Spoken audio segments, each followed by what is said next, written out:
자, 저번 시간에 이어서 포스트 모드, 저번 시간에 우리가 봤던 게 우리가 주제로 봤던 게 포스트 모드 영화의 특징에 대해서 봤는데요. 그 특징의 관점을 서술적으로 이렇게 저번 시간에 이렇게 쭉 봤는데 그 마지막 부분을 보고 도표로 나타나면 어떤지도 한번 살펴보도록 하겠습니다. 예, 그래서 여러 가지의 얘기를 저번 시간에 많이 했는데 굉장히 많은 표제들을 했었죠.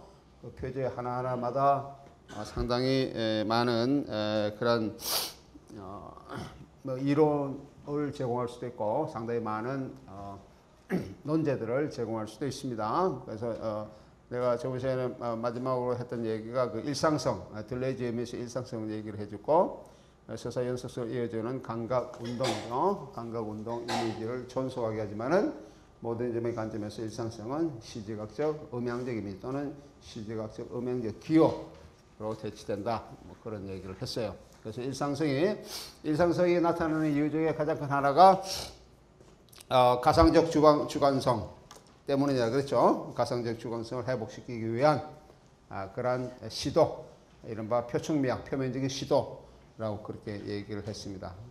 왜 가상적 주관성을 회복하기 위한 시도가 필요하냐 그러면은 주관성이라서 주체가 자기의 주체임을 드러내고자 하는 성향, 성격, 특성 이런 것들이 주관성인데 그것이 포스트 모더니즘에 있어서는 주체가 상실되어지고 또는 주체가 실성되어지고 심지어는 더 나아가서 주체가 주체의 죽음에 이르는 그러한 이른바 주체의 붕괴 상태에 이르는 것을 회복하기 위해서 다시 말하면 리얼리즘의 성향, 현실에 가까운 그러한 문학의 목표 또는 예술의 목표를 다시 한번 획득하기 위해서 현실성에 이제 접근하게 되는데 그러한 것이 그 주체의 상실 또는 주체의 커다란 손상을 외면적으로 표면적으로 회복하기 위한 그 시도로서 나타난다 그런 얘기를 했습니다. 그래서 이 일사성은 지루함, 곤태, 만남, 헤어짐 등 모티브로 이어지고 그 지속으로 이어나간다 그렇게 얘기했었죠.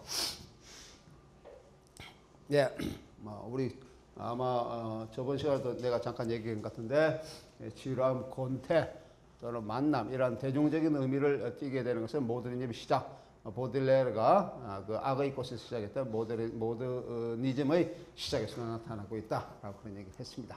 일상성은 개인의 사무 양식이 부재를 의미하며 자신의 존재를 스스로 소유하는 의미를 강화시키면서 대중사의 의미 또는 대중문화와의 동일화의 의미를 더욱더 부각시킨다.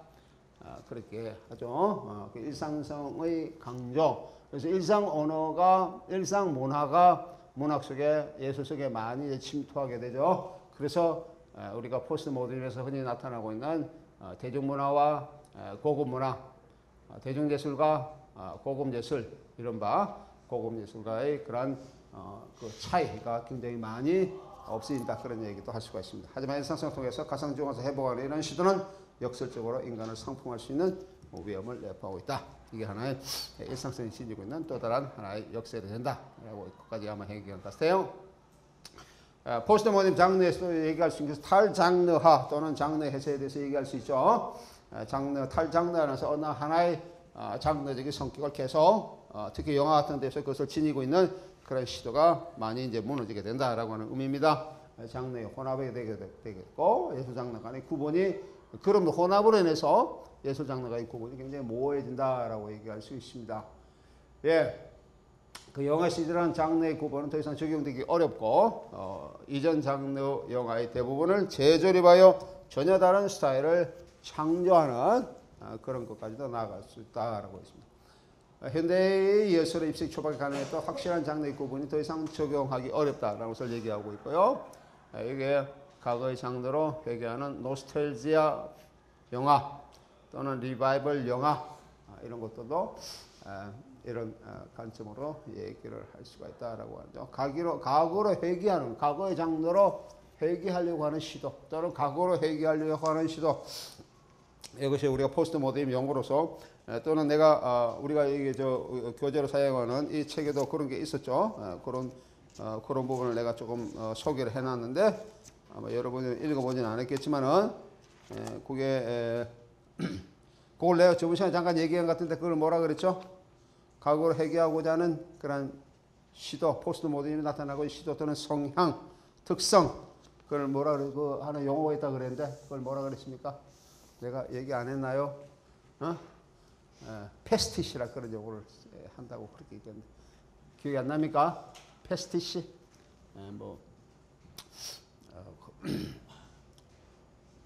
콜트 영화 이런 데서 흔히 많이 나타나고 있는 성향이라고 볼 수 있고요. 현재 우리나라에서 많이 이제 방송 TV에서 많이 얘기하고 응답하라 시리즈, 우리 한양대학교도 응답하라가 있던데요. 보니까 이런 시리즈들이 각오로 해결하려고 하는 성향, 이런 것을 나타내게 된다라고 합니다. 그래서 그 패스티시는 우리 그 프레드릭 제임슨이라고 하는 미국의 포스트 모더니즘 논자가 이런 패스티시의 개념을 굉장히 많이 사용하고 있습니다. 그래서 내가 이 책 가지고 있는 사람이 223페이지를 참고하면 되겠습니다. 패스티시의 상당히 포스트 모더니즘의 관점에서 상당히 중요한 의미를 지니고 있는 용어가 패스티시라고 하는 용어입니다. 패스티시 223페이지 잠깐 보겠습니다. 내가 한번 읽어보겠습니다. 우리 그 문화에서 키덜트라는 키드와 어덜트의 합성된 키덜트 문화라는 혹시 얘기 들어봤습니까? 석윤들이 자기가 커서 자기 어린 시절에 접했던 문화 또는 가지고 놀았던 여러 가지의 그러한 놀이기구들, 이런 것을 다시 해결하려는 성향, 이것이 이제 키덜트 문화로서 많이 나타나고 있는데, 네, 230장 읽어보겠습니다. 포스트 모더니즘에서 자주 등장하는 패스티시 기법은, 패스티시는 그렇게 씁니다. P-A-S-T-I-C-H-E. 패스티시 기법은 다른 작품에서 주제, 기법들을 비교해서 모방하여 조립하는 것을 의미한다. 이게 이제 패스티시의 정의입니다. 다른 작품에서 주제, 기법들을 비려와서 모방하여 조립하는 것, 이게 패스티시고, 패스티시는 넓은 의미에서 상호 텍스트성의 범주에 속한다. 상호 텍스트성, 이것이 포스트 모던 영화의 커다란 특징이라고 그렇게 얘기했죠. 인터텍스트얼리티, 상호 텍스트는 뭐라 그랬습니까? 텍스트와의 그 상호 연관성, 만남, 텍스트와의 그런 뭐랄까요, 접촉, 상호작용, 이런 것이 이제 분석하는 그런 학문적인 범주를 상호 텍스트성이라고 그랬죠. 이거 내가 얘기를 한번 한 것 같은데 기억납니까? 어디서 상호 텍스트는 어디서 시작됐다고 그래서 이론적 그 뿌리가 어디서부터 시작됐다고 그렇게 얘기를 했습니까? 그 러시아 형식주의, 러시아 구성주의에서 이런 상호 텍스트성, 인터텍스투얼리티 뿌리를 찾을 수 있다고 그렇게 얘기를 했고, 러시아 구성주의에서 이게 조금 더 진화 또는 발전해서 나타나는 것이 러시아의 그 문화 기호학, 미하일 바흐진으로 대표되는 문화 기호학, 문화 기호학의 관점에서도 이게 발전하고 있고요. 조금 더 발전하면은 1960년대 프랑스의 구조주의적 관점에서 얘기할 수 있는, 얘기를 많이 논의하고 있는 그 줄리아 크리스테바라고 하는 그 포스트 모던 이론가가 있다 그랬죠. 그 사람이 이러한 용어를 이 분야에 대한 용어를 처음으로 사용하게 합니다. 그 인터텍스투얼리티라는 용어를 처음으로 사용하고요.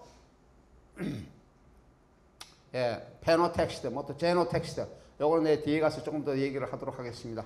이렇게 얘기를 하고, 그것이 포스트 모더니즘에 쓰는 일반 텍스트 이론, 거기 흔히 자크 데르다가 얘기하는 일반 텍스트 이론의 관점으로 이렇게 나타나고 있고요. 이게 20세기 또는 21세기 우리가 살고 있는 20세기 후반 20세기 넘어와서 이 시간에 우리가 주도적으로 많이 보고 있는 상호 매체성, 인터메디얼리티라고 하는 관점으로 이렇게 발전하고 있는 겁니다. 이 용어적, 이 개념적 의미는 굉장히 우리 그런 현재의 그런 문화예술을 분석하는 데 상당히 좋은 그런 지표를 제공하는 그런 용어입니다.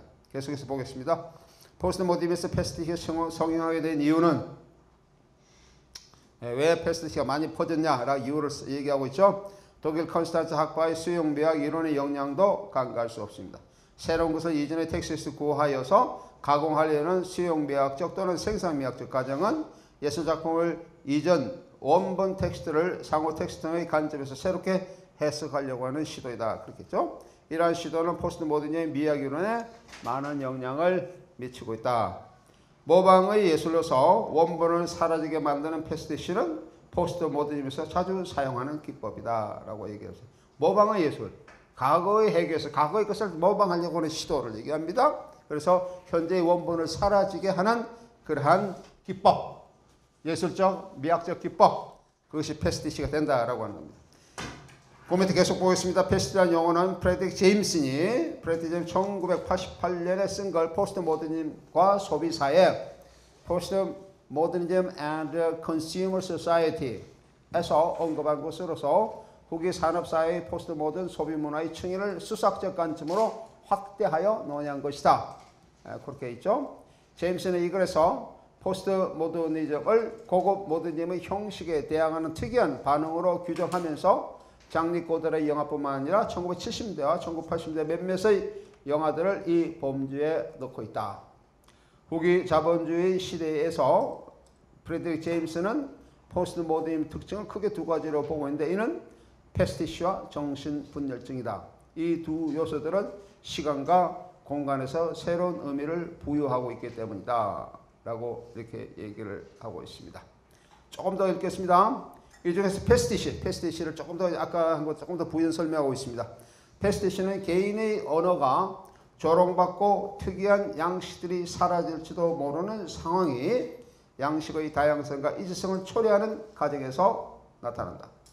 원본을 모방한다는 점에서 패러디와 유사하다. 원본을 모방하는데 패러디와 유사하다. 하지만 패러디는 패스티와 차이점이 뭐가 있죠? 패러디, 우리가 패러디라는 것은 내용을 가져서 형식을 달리하는 것을 패러디라고 그렇게 얘기하는데 패러디는 일반적으로 상당히 조롱, 공격, 풍자적 성향이 상당히 강합니다.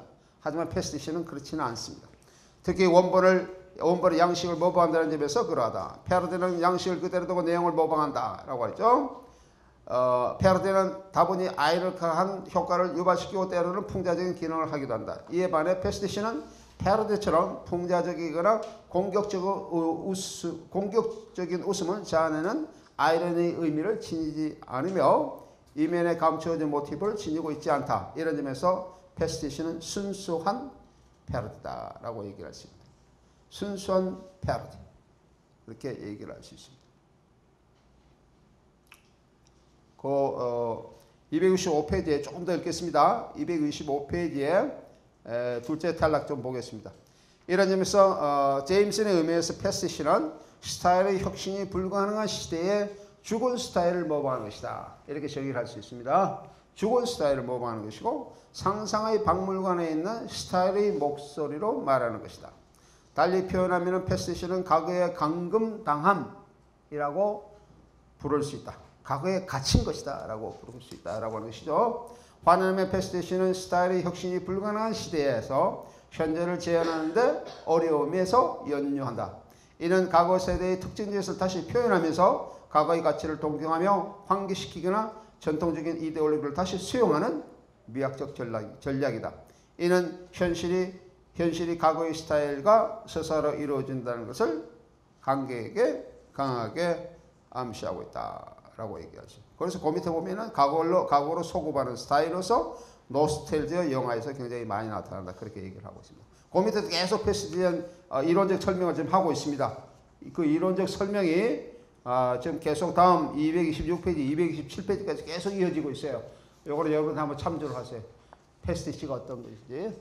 그래서 요즘 우리 뭐 TV나 영화 같은 데서 볼 수 있는 응답하라, 아까 얘기한 응답하라 시리즈 이런 것들, 과거에 감금당함 이런 표현들, 이런 또는 죽은 스타일로 과거를 모방하는 것, 이런 것이 패스티시의 그러한 관점에 속한다라고 하는 겁니다. 노스텔지아 영화는 그게 해당된다. 무슨 말이겠죠? 자, 앞에 나오는 포스트 모더니즘의 특징들 이렇게 쭉 있는데 이걸 표제로 좀 더 부연하면은 다음과 같이 얘기를 할 수 있습니다. 이것도 우리 책에 다 있는 내용들입니다. 조금 더 설명하면 이렇습니다. 딜레이즈 이미지, 시간 이미지, 행동 이미지, 위기, 시간 결정된 데를 얘기하고 있고요. 서사적, 해체적 서사 구조, 단편적 서사 구조, 서사 구조의 인위성, 실험적 서사 이런 것들을 얘기를 하고 있고요. 심층적 의미의 해체, 의미의 무의미성과 무의미의 의미화, 이런 과정을 얘기를 하고 있습니다. 그 다음 상호 텍스트성. 내가 조금 전에 얘기했죠. 상호 텍스트성. 상호 텍스트성은 아까 내가 이론적 뿌리, 흐름 이런 것을 잠깐 얘기했는데 그것이 어떻게 나타나냐, 형식적으로 어떻게 나타나느냐라고 하는 것은 여기에 써 있는 것처럼 이렇게 나타납니다. 인용하는 것. 어떠한 과거의 어떠한 자기가 어떤 작품을 만드는데, 작품을 생산하는데 필요한 어떠한 이념, 이데올로기, 생각, 사고 뭐 이런 관점들을 인용하는 방법이 있습니다. 어떤 책의 내용을 가져오는 거 있죠. 가져오는 방법. 그래서 자기의 생각이 또는 문화 또는 예술을 만들려고 하는 그것이 과거에서 이렇게 온 것이다라고 해서 분명히 밝히는 거. 인용은 직접적인 인용이 있고 간접적인 인용이 있습니다. 그죠? 직접적인 인용은 뭡니까? 이렇게 따옴표를 해서, 비록 따옴표를 해서 어디에 온 것인가 밝히지 않을지라도 작품 속에서 따옴표를 해놓으면 이거 어디서 가져왔다 라고 하는 것이죠. 그것은 표절이 아닙니다. 표절이 아닙니다. 이렇게 딱 해놓고, 물론 뭐 거기에다가 뭐 푸스노트 해가지고 어디서 자기가 인용했다, 아니면 그 내용 중에 어디서 인용했다라고 밝히면 더 좋겠지만, 밝히지 않는 경우도 얼마든지 많이 있습니다. 작품 속에서 그렇게 있어요. 뭐 영화 속에서 굉장히 많이 나타나죠. 누구는 얘기했다고 쭉 얘기하는 경우, 이런 것이 있었습니다. 그것은 분명히 앞에 인용을 드러내기 위한 명시적 인용입니다. 하지만 명시적 인용, 분명히 밝히는 게 또 밝히지 않는 인용도 있을 수 있습니다. 그걸 우리는 암시적 인용이라 그런 표현을 씁니다. 암시적 인용. 근데 이제 암시적 인용일 경우에 그것은 표절이냐? 그거하고는 다르죠. 이것은 표절하고 다릅니다. 어떤 내용을 미학적으로 이렇게 더 승화시키거나 발전시키기 위해서 보통 이렇게 많이 가져오는 경우를 얘기하고 있죠. 암시적으로 쓰였을 때는 그것을 수용자 또는 그것을 읽는 독자라든지 또는 관객이라든지 또는 시청자라든지 또는 비평가들은 그것을 보통 이해할 수 있는 경우가 많습니다. 우리가 예술이나 미학에서 우리가 어디 수용 미학이라든지 비평 이런 분야에서 수용자 또는 독자, 뭐 관객 이렇게 얘기할 때는 일반적으로 수준이 높은 그런 사람들을 의미합니다. 뭐 영화 보러 어떤 영화에 대한 지식이 없이 또는 미학이나 예술의 지식이 없이 그냥 뭐 영화를 보러 가는 일반적인 사람, 관객 이런 관계가 아니에요. 알겠습니까? 비평어에서 우리가 수용 미학에서 수용의 관점을 얘기할 때는 상당히 이렇게 어느 정도는 학문적 또는 어떤 미학적 이런 부분에 어떤 상태에 도달해 있는 사람을 얘기를 합니다. 그렇기 때문에 그런 사람들이 예술 작품 속에서 묵시적으로 이렇게 인용이 있을 때는 그것을 어디서 어떤 내용에서 가져온지 다 이해를 하게 된다라는 의미입니다. 암시하는 거 있죠. 암시는 묵시적 인용보다 더욱더 그것을 찾기 어렵게 만드는 경우를 얘기합니다. 회상하는 것, 회상하는 기법, 어떤 것으로 과거로 기억하게 만드는 기법들, 모토로 하는 거. 모토는 여러분 압니까? 모토는 어떤 부분에, 보통 다 앞부분에 오죠. 작품에 어떤 책에 시작하면서 앞에 이렇게 어떤 문구를 써놓는 경우가 있습니다. 거기에 그 문구를 사용한 사람의 이름이 들어갈 수도 있고 들어가지 않을 수도 있습니다. 그럼 모토 이렇게 딱 설정했을 때는 누구누구에서 가져온 거죠. 누구누구의 생각, 좌우명 또는 어떤 책의 내용이 중심적인 내용, 핵심적인 내용, 주제, 모티브를 가져와서 설정했을 때 그것을 읽는 사람들, 이 책의 내용은 이러한 모토와 연관성이 있겠구나. 모토와의 상호 텍스트성을 지니고 있는 누구누가 것이구나 라고 하는 것을 짐작할 수 있습니다. 그것도 강하게 짐작하게 만드는 것을 얘기하는 거죠. 변주거림에서는 조금 그런 그런 텍스트의 의미, 상호 텍스트가 가진 텍스트의 의미를 이렇게 접근하려고 하는 시도, 이런 것이 변주거림입니다. 변주거림은 암시나 회상보다 조금 정도가 더 약한 것을 얘기하겠죠. 상호 텍스트성을 이어가는 그런 정도가 약한 것을 이렇게 얘기를 합니다. 이런 것이 텍스트의 구성 요소로 또는 텍스트의 구성 원칙으로 작용하는 것을 우리는 상호 텍스트성이라 그렇게 얘기한다. 이해하겠습니까? 네. 질문이 있는 것 같이 보이는데 아니에요?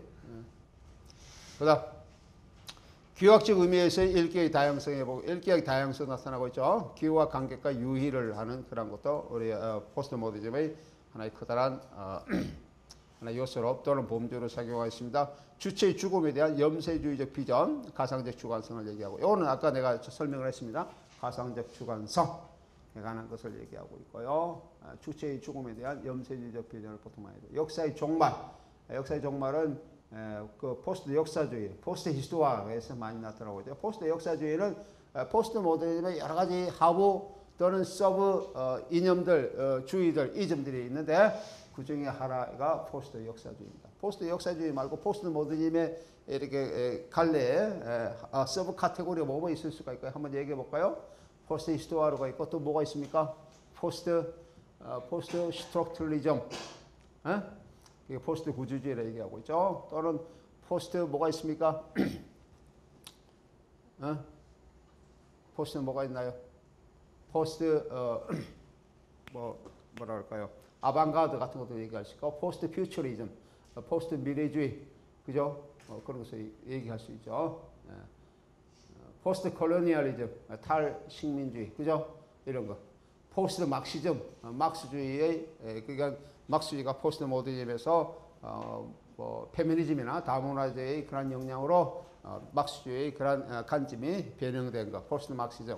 뭐 기타 등등 굉장히 많은 이런 이점들이 포스트 모더니즘의 밑에 이렇게 나타나고 있는데, 그 중에 하나가 포스트 역사. 이것은 목세지향적인 역사가 사라집니다. 시간의 흐름이 사라지고요. 이 내용에서는 이런 관점이 나타나고 있습니다. 역사의 복귀, 역사의 복귀는 이 포스트 역사의 종말에 대한 아이러니적 표현을 얘기하고 있겠죠. 역사의 아이러니와 또는 역사의 알레고리와 바로크 포스트 모더니즘의 경우가 여기 해당됩니다. 바로크 포스트 모더니즘은 아마 우리가 하나의 예로서 볼 수 있을 것 같은데, 가장 대표적인 것이 피터 그린어웨이, 영국의 이런 예술 영화라 그럴까요? 아니면 포스트 모더니즘 영화, 또는 뭐 우리가 바로크 포스트 모더니즘이라고 얘기할 수 있는 그것을 잘 보여주고 있는 사람이 영국의 피터 그린어웨이라고 하는 작가가 있는데, 이 사람의 가장 대표적인 것이 이런 경우입니다. 포스트 모더니즘은 모더니즘의 이후에 나타났지만, 모더니즘의 이후에 나타나는 어떤 시기적인 것만 국한되는 것이 아니고, 시기적인 것만 국한되는 것이 아니고, 모더니즘의 일제라 또는 모더니즘의 그 이전의 시대라고 할지라도 포스트 모더니즘의 성량을 드러냈을 때는 그것이 포스트 모더니즘이라고 우리가 규정할 수가 있습니다. 가장 대표적인 것이 바로크입니다. 바로크의 미학, 바로크의 예술적 성량, 이런 것이 포스트 모더니즘 성량과 굉장히 많은 밀접한 연관성을 가지고 있다라고 하는 거죠. 가장 대표적인 것이 바로크 예술에서 가장 대표적인 것이 미로라고 하는, 미로라고 하는 개념입니다. 미로 또는 주름이라고 하는 개념. 주름, 여러분이 뭐 주름지죠. 이렇게 주름지고, 예를 들면 바로크 미학에서 얘기하고 있는 옷의 주름, 시간의 주름, 시간이 주름에서 시간이 중첩적으로 나타나는 것을 얘기합니다. 이렇게 질들리가 얘기하고 있던 뭐라고 할까요? 그 시간, 과거와 현재와 미래가 이렇게 하나의 결정적인 의미에서 얘기하고는 시간의 크리스탈, 뭐 이런 관점들, 우리 질들리가 얘기하는 시간 이미지에서 그런 것이 강하게 나타나고 있는 현상이 있습니다. 뭐 이런 것들은 역사의 복귀, 역사의 종말을 아이러니적으로 또는 다른 미학적으로 표현한 것이 이제 역사의 복귀의 관점이라고 얘기할 수 있습니다.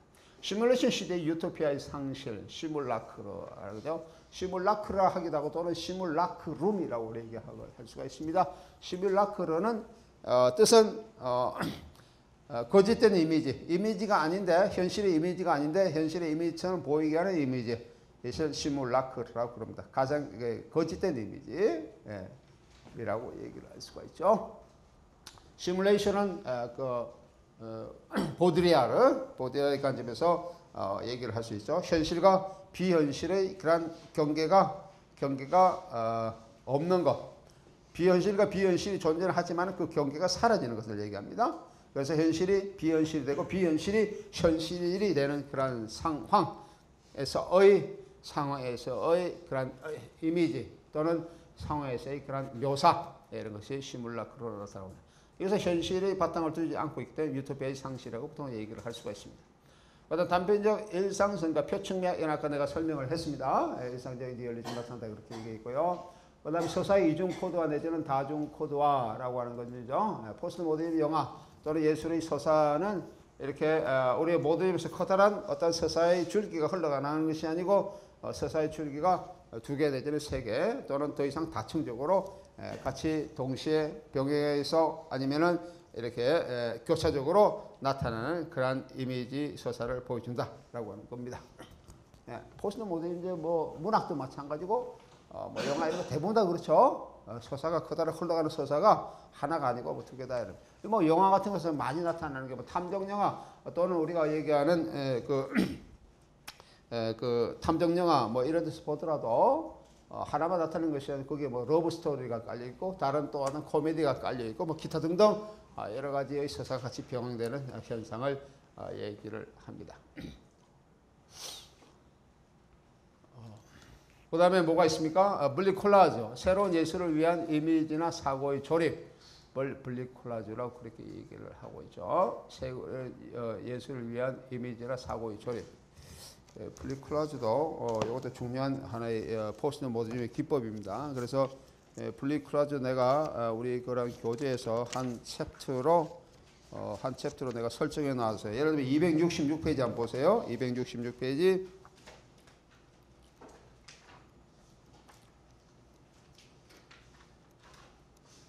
네, 266페이지 이렇게 분리콜라주 이렇게 되어 있습니다.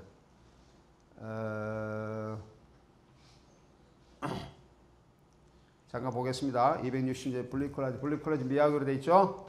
그 미학에 보면은 분리콜라주는 인류학적 구조주의자인 레비 스토로스가 야만적인 마음, the savage mind입니다. 에서 이성 이전의 원칙인 야만적인 마음을 개념하기 위해서 만든 개념이다.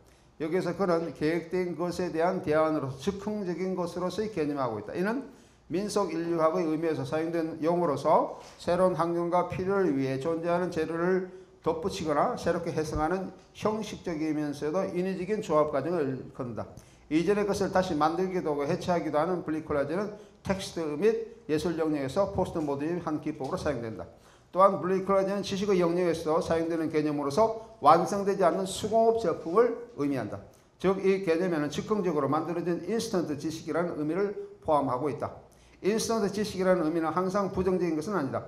인스턴트 지식으로서 분리콜라주는 상대방에 대해 우월적인 감각에서 만들어진 것이며 이런 점에서 창조적인 시각을 지니고 있다. 뿐만 아니라 분리콜라주는 젊은이 중심의 하위 문화를 중심으로 많이 나타나기도 한다. 1990년대 힙합 문화의 영향으로 속옷 위에 덧입는 짧은 멜빵 바지, 날고 찢어진 자켓, 토미 힐거스의 스위스셔츠, 큰 작업용 장화 등 젊은이들의 패션은 이러한 분리콜라주를 보인다.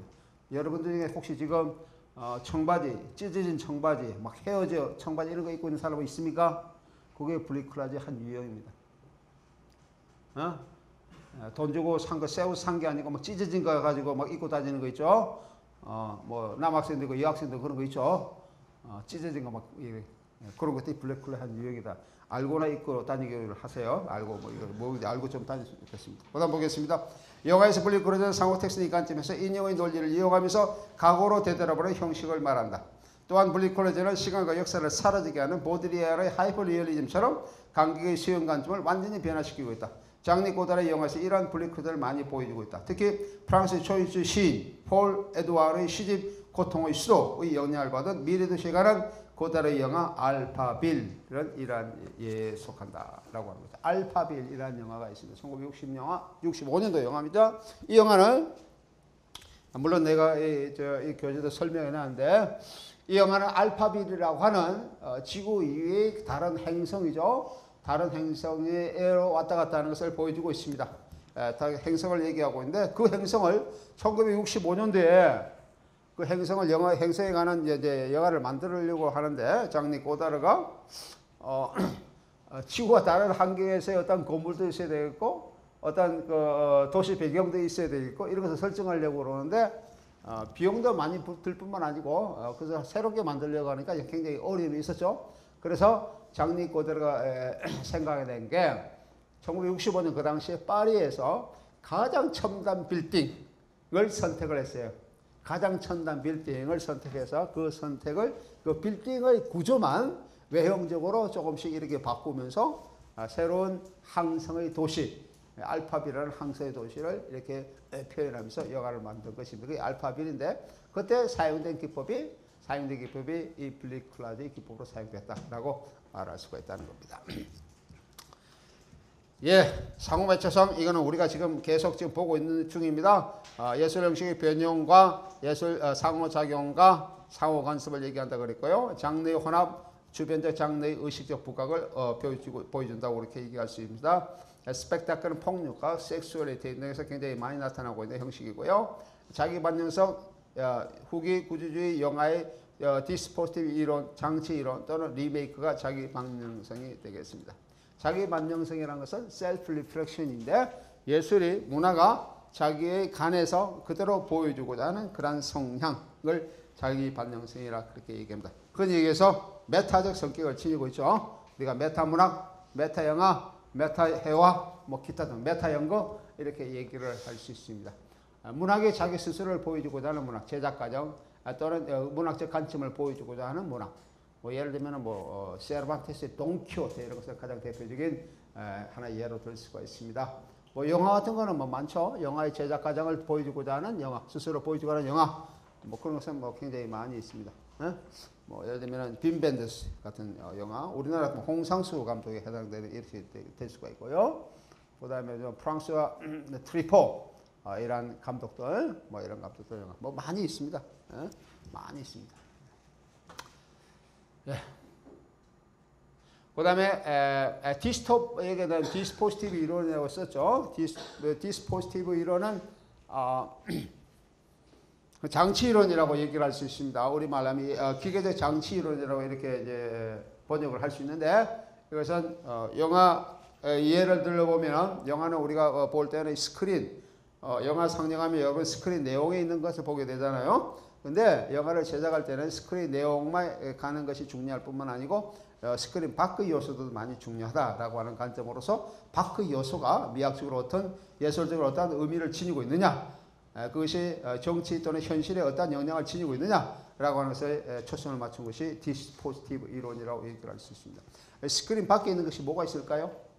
뭐 영화에 국한되면 영화 제작하는데 스크린 밖의 요소가 뭐가 있냐라고 합니다. 영화와 제작과 연관되고 있는 것. 뭐 예를 들면 관객이 있을 수도 있고, 영사기, 그죠? 영사기도 거기 스크린 밖의 요소가 있을 수도 있고, 영화관도 해당되고 있고요. 그 다음에 스태프 될 수도 있고, 뭐 카메라, 뭐 맨 이런 거 될 수도 있고, 또 뭡니까? 감독, 그죠? 뭐 관객, 뭐 여러 가지 스크린 밖의 요소가 나타날 수 있습니다. 영화 중에 그런 제목이 영화가 있어요. 카메라를 든 사나이, 이런 거죠. 카메라를 든 사나이, 카메라를 간 사나이. 뭐 지가 베르토포의 이런 영화가 있죠. 카메라를 든 사나이. 그럼 뭐 그것은 카메라맨이 찍은 그런 것을 다시 보여주고 있는 그런 것은 전형적인 자기 반영성을 보여주고 있는 영화입니다. 리메이크도 역시 마찬가지고요. 도발적이거나 부자연적인 인성을 얘기하고 있습니다. 관객과 스크린과의 거리감 또는 연극 효과를 조성하고 있죠. 인위성의 관점 굉장히 많이 나타나고 있는 포스트 모더니즘의 한 특징입니다. 인위성.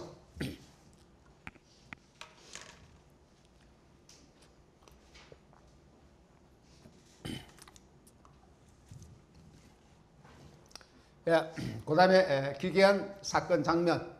루보로마의 전통으로서 많이 나타나고 있는데 애니그마가 그게 해당될 수 있습니다. 애니그마는 해결될 수 없는 그런 사건을 애니그마라고 그렇게 얘기합니다. 애니그마.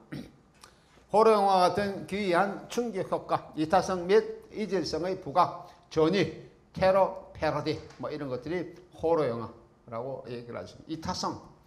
이타성이라는 것은 흔히 타자를 얘기하고 타자의 성령, 타자의 성량을 보여주는 것, 이런 것이 이타성.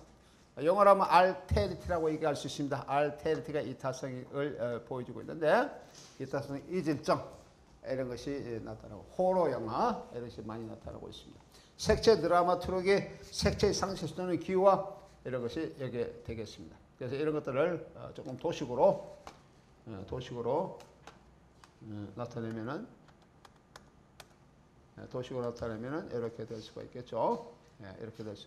이게 표가 조금 막 깨졌는데 표가 고정이 안 되고 떼겠네. 뭐 어떻게든지 이렇게 될 수가 있어요. 예, 이렇게 되면 이제 포스트 모더니즘 서사 구조가 있고, 뭐 해체적 서사 구조인데, 포스트 모더니즘 서사 구조 해체적이죠. 그게 크게 작용하는 것이 시간 이미지 또는 자기 지시 대상성, 인형, 패러디, 오마주, 리메이크, 콜리블라주 이런 것들이 이제 자기 지시 대상성의 관점으로 이렇게 정렬될 수가 있고요. 상호 매체성, 상호 텍스트성 이런 것들 크게 이런 세 갈래로서 나눌 수가 있습니다. 상호 텍스트는 상호 매체성, 자기 지시 대상성. 이렇게 나누어진 이유 중에 하나가 이렇게 요거는 이제 내가 설정해 본 겁니다. 어쨌든 내가 가져온 게 아니고 내가 이렇게 스스로 이렇게 한번 도식화해 본 거예요. 그래서 보면은 상호 매체, 상호 텍스트 이런 부분을 얘기한 것은 예술 또는 텍스트의 혼합 또는 상호 매체에서는 예술 형식의 혼합을 예술 형식의 작용, 상호작용, 만남, 간섭 이런 걸 전제를 하고 있죠. 그런 점에서 우리가 포스트 모드 영화를 가지면서 포스트 모드 영화에서 상당히 중요한 역할을 하고 있다. 그다음에 자기 지시 대상성도 굉장히 많이 나타나고 있다. 오마주 필름, 헌정하는 거죠. 인용, 패러디, 리메이크, 콜리블리, 클래식. 그 밑에 조금 더 요소적으로 보면은 그것을 만드는 이러한 범주 내지는 이러한 이론들을 형성하고 있는, 지탱하고 있는 그 미학적 요소들을 조금 더 분석하면은 뭐 이렇게 형식 유의가 굉장히 많이 나타나고 있고요. 장르의 혼합, 다중 코드와 서사 묘사, 관객의 인지 과정에서 다중 코드화도 현상이 많이 나타나고 있고, 그다음에 알레고리, 환유, 아이러니 이런 것들이 하나의 수학적 요소로서 이렇게 많이 등장한다라고 하는 거죠. 알레고리는 뭘 알레고리라 그럽니까? 알레고리.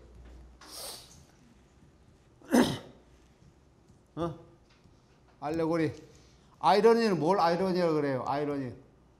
우리말로 하면은 모순하고 좀 다르죠. 우리말로 아이러니는 반어라 그렇게 하죠. 반어법. 반어는 뭡니까? 뭘 반어라 그래요?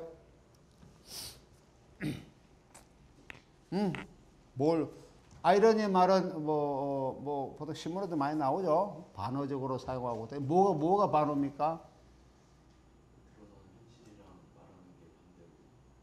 어떤 사람이 말하면서 자기 생각과 반대로 얘기한다. 그건 전제 조건이고, 반어로 얘기했을 때 반어라고 하는 그러한 수사학적 의미가 성립하기 위해서는 그 다음 또 하나의 조건이 붙습니다. 그게 뭡니까? 그런 것은 얘기해요. 어떤 사람이 자기가 말하는 것과는 반대적인 또는 대립적인 이런 것을 전달하는 것은 하나의 전제 조건이고, 듣는 사람이 저 사람이 그렇게 얘기하는 것을 이해해야만 반어가 성립합니다. 듣는 수용자가 저 사람이 얘기하는 것은 원래는 그런 의미가 있는데 그런 거가 상반되는 대립적인 의미로 사용하고 있구나 라고 하면서 듣는 사람이 이해하거나 받아들일 수 있을 때 그때가 반어가 성립한다. 그러니까 반어는 쌍방 커뮤니케이션이 됩니다. 듣는 사람이 또는 그것을 수용하는 사람이 일러서 그걸 이해하지 못하면 그건 반어가 아닙니다. 그죠? 그러면 이해하는 사람이 그걸 이해했을 때 어떻게 됩니까? 저 사람이 저 사람 얘기하는 것을 내가 의도로 알겠어. 원래는 저런 의미가 아닌데 거꾸로 반대적으로 사용하거나 내가 알고 있어. 그걸 알고 있어. 그럴 때는 수용자, 독자, 관객이 어떻게 되겠죠? 그 사람이 마음이, 그다음에 심리적 상태가 어떻게 되죠? 굉장히 뿌듯해집니다. 그럴 때 그 수용자는 보통은 웃음을 짓게 됩니다. 웃음이 나옵니다. 근데 그 웃음은 공격적 웃음이 아니고 그것을 이해할 수 있는 그러한 웃음입니다. 그래서 우리는 코믹이라는 의미를 사용하는데, 그래서 아이러니는 유머 있죠. 유머 또는 코믹 이런 것과도 굉장히 가까운 수사학적 하나의 기법입니다. 알레고리라는 것은 알레고리에서 은유적 표현인데 우리가 이미지로 어떤 것을 나타내고 있는데 이것이 시대적 의미 또는 역사적 의미를 지니고 있을 때 우리 보통 알레고리라고 얘기를 할 수가 있습니다. 하여튼 이런 것들이 굉장히 많이 나타난다라고 하는 것이죠. 그 밑에 보면 하부 카테고리를 보면은 이미지 서사, 일상성, 인위성, 스펙타클, 색채 드라마, 트로기, 반영성, 충격 효과 이런 것들이 여기에 해당되는 이런 것들이 여기에 해당되고 있는 하나의 그 요소가 된다라고 하는 의미가 되겠습니다. 그다음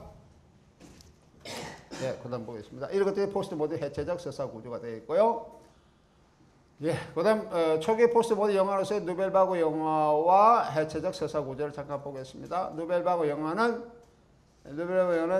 서사의 해체와 거대한 일상성을 보여준다는 점에서 포스트 모더니즘의 성구라고 할 수가 있습니다. 인위성은 포스트 모더니즘에서 흔히 볼 수 있는 감정이입이나 환상을 저지하는 수단이 아닙니다. 인위성은 전통적인 서사 형식을 넘어서서 포스트 모더니즘의 삶에서 점점 더 증가하는 미디어의 특성을 인식하는 성찰적 과정이다라고 하는 것이죠. 인위성은 성찰적 과정이다라고 하는 겁니다. 네.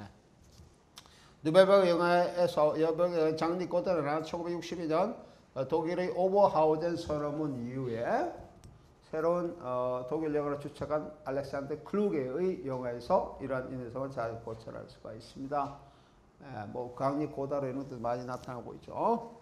오버하우젠이라는 것은 오버하우젠은 독일의 북부에 있는 조그만 도시입니다. 도시 이름이 오버하우젠이라는 도시가 있는데 이 오버하우젠이라는 도시에 모여서 그 독일의 그 시대의 젊은 그런 영화 감독들 또는 영화 이론가들 이런 사람들이 하나의 선언을 마니페스트를 발표했어요. 마니페스트 발표해가지고 자기 앞선 시대 흔히 얘기해서 아버지 영화로 그렇게 얘기하고 있는데 그 아버지 영화에 죽었다. 아버지 영화에 대한 그 비판을 가하면서 1962년도입니다. 새로운 영화가 독일에 필요하다라고 하는 것을 선언한 것이 오버하우젠 선언입니다. 그래서 오버하우젠 선언은 이후에 나타나고 있는 그런 새로운 그 흐름, 새로운 흐름을 우리 흔히 해서 뉴 저먼 시네마라고 그렇게 얘기를 합니다. 뉴 저먼 시네마를 이렇게 태동하게 된 그런 선언문. 우리가 어떠한 주의, 뉴 저먼 시네마도 어떠한 주의, 이념, 이데올로기의 한 영역이라고 얘기할 수 있는데 어떠한 예술의 그룹들 또는 예술가가 어떠한 주의를 나는 이렇게 나타나겠다라고 하는 어떤 주의가 형성되는 여러 가지의 흐름이 있습니다만은 뭐 여기서는 뭐 그 흐름 중에 하나가 이 선언문을 낭독하는 형식입니다. 우리는 앞으로 이러한 선언문대로 이러한 선언문대로 예술 활동을 하겠다라고 했을 때 하나의 이전의 주의 어떤 흐름이 형성될 수가 있습니다. 그 중에 하나가 이 오버하우젠 선언문 낭독이라는 것이죠. 그 여러분들도 어떤 예술이라든지 어떤 문학이라든지 뭐 어떤 문화든지 이때 관심 있는 사람 여러 명이 선언문을 읽는 때는 혼자 읽는 거는 별로 그 형식적으로 좀 별로 맞지가 않죠. 여러분의 그룹이 어떤 선언문을 낭독을 합니다. 그러면서 예술의 이런 흐름이 다 얘기를 하면서 우리는 앞으로 이런 흐름대로 여기에 나타나고 있는 상정한 이런 강령대로 우리는 예술 활동을 하겠다라고 그러면 여러분들도 어떤 흐름, 주의를 만들 수가 있습니다. 대신 그게 모인 멤버들이 시대의 흐름을 유도할 수 있는 능력이 있는 사람들이 모임이어야 돼요. 아마추어들이 모여가지고 그러면 잘 안 되죠. 그리고 선언문을 낭독하더라도 그 낭독한 그런 것들이 그 시대에 많이 수용될 수 있을 때만 그런 것이 주의가 형성될 수가 있습니다. 특히 문학에서 필연적인 인간관계가 없는 줄거리죠.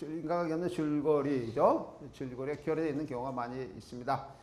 알렉 로브그리의 누보로망이 가장 대표적이다라고 하는 거죠. 누보로망. 누보는 새로운 이라는 뜻이고 로망은 소설이죠. 우리말로 하면 신소설 이렇게 번역할 수 있습니다.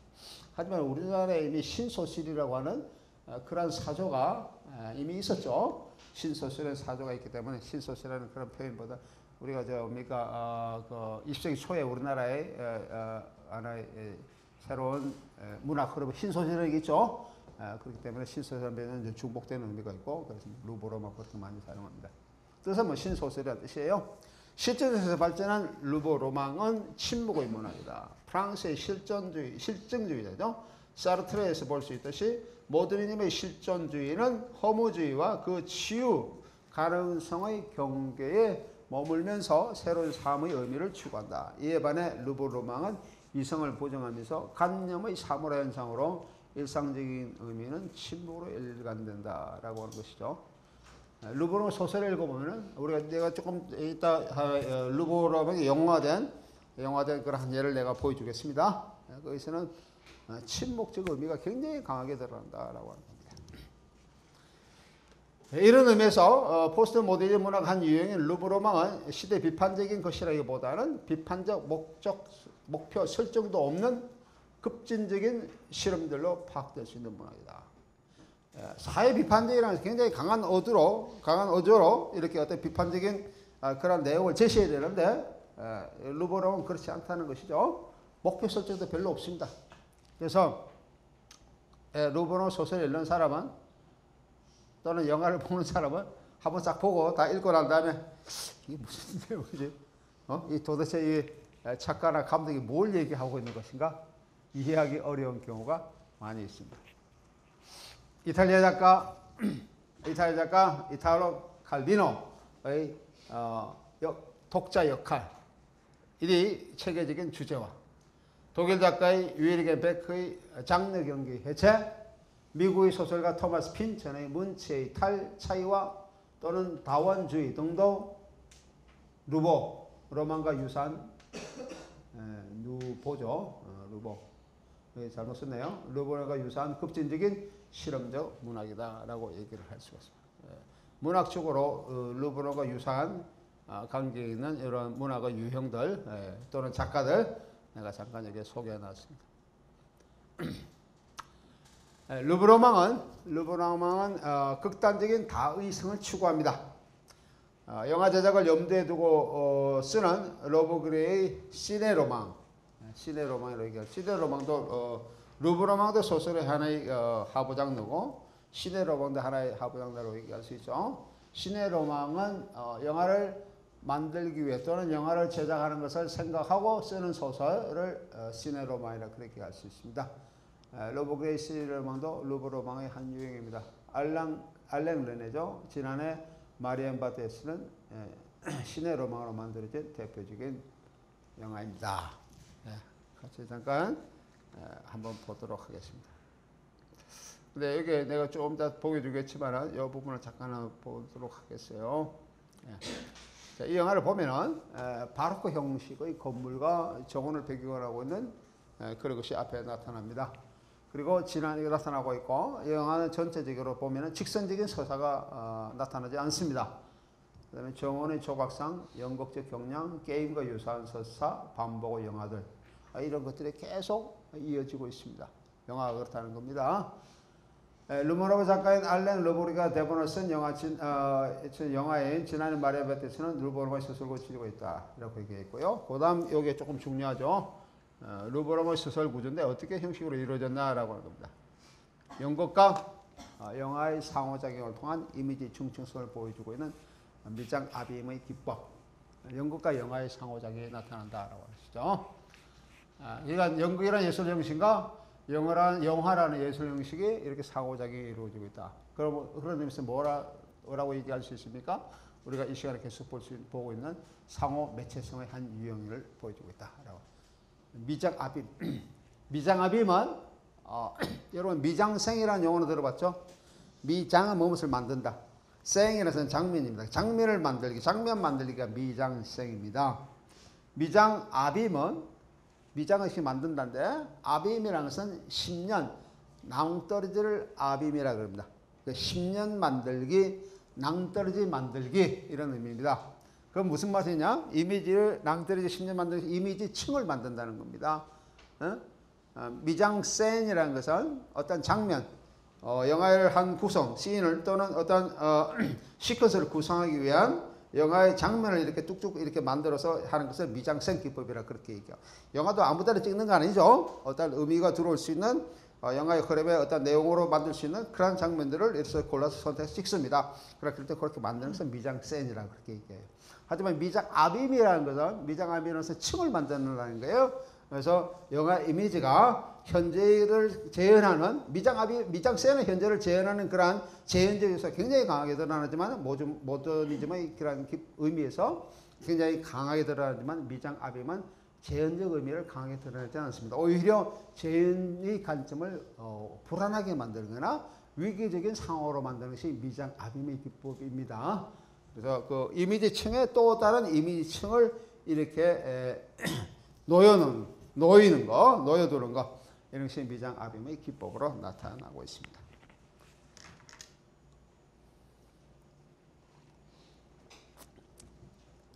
포스트 모더니즘의 그런 영화에서 미장아빔은 상당히 많이 나타나고 있죠. 그 다음 메타 영화로서의 자기 반영성. 해결할 수 없는 수수께끼 같은 애니그마의 사건 전개. 아까 애니 잠깐 얘기했죠. 자기반전선을 얘기했었고요. 특정한 줄거리 부재. 줄거리가 없습니다. 줄거리가 없어요. 없이 계속 이어지고 있는 거.